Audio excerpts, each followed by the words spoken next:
Hey mama, if you're thinking about getting induced, there's one tool that can help predict if your induction will work or fail. It's called your Bishop score, and it tells you how ready your body really is for labor.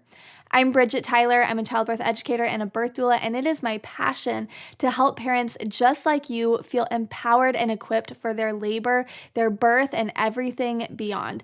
If you're new here, don't forget to subscribe and hit the bell so you don't miss out on any future videos. So during a cervical exam, your provider will assess these things: cervical dilation, how open the cervix is; cervical effacement, how thin the cervix is; cervical consistency, whether it feels firm or soft; cervical position, whether it's facing towards the back or towards the front; and fetal station, how far baby's head has descended into the pelvis.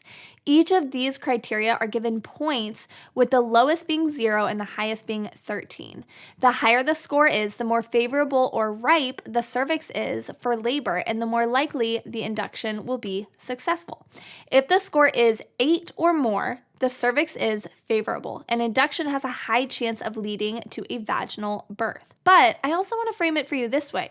If your body is already doing all of those things to have you go into labor, do you really need to intervene now with an induction? But let's get back to the Bishop score. A score of 5 to 7 means it's in the middle. Not unfavorable, but not ideal either. Then 4 or less means that the cervix is not favorable. It is not ready for the onset of labor, and induction might not be effective without first preparing the cervix. I've linked below a website that helps calculate Bishop score depending on the results from your cervical exam, and this is what your provider will use to find your score. So if you are being offered an induction, your Bishop score can help guide that decision. A low score indicates that your body really isn't ready for labor, and induction could be longer, more difficult, or lead to a higher chance of needing a cesarean section. Now, if an induction is medically necessary, the Bishop score is going to help you and your provider know what kind of methods to use to induce labor. With a lower score, 4 or less, you'll need to use medication to first ripen the cervix, like the Foley balloon and or prostaglandins.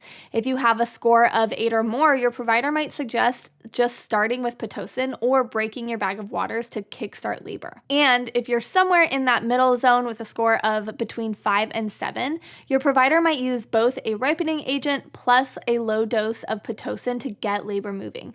All of these methods of induction carry risks, which is why we don't want to induce unless it is a true medical necessity. And knowing your Bishop score helps you make informed decisions about your labor and your birth.